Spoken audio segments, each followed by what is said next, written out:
সুধী মণ্ডলী, ঈদ পুনর্মিলনী 2024-এ সর্বপ্রথম চকলেট দৌড় 5 বছরের নিচে ছেলে মেয়েদের।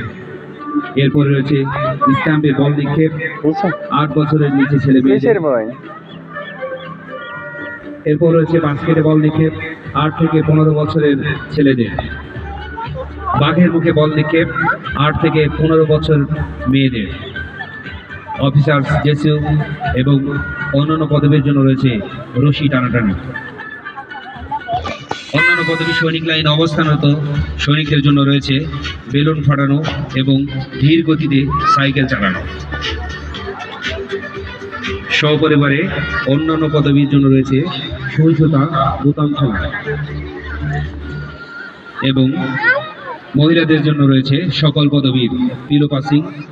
সর্বশেষ আকর্ষণীয় খেলা অসামরিক ব্যক্তিবর্গের জন্য বস্তা দৌড়।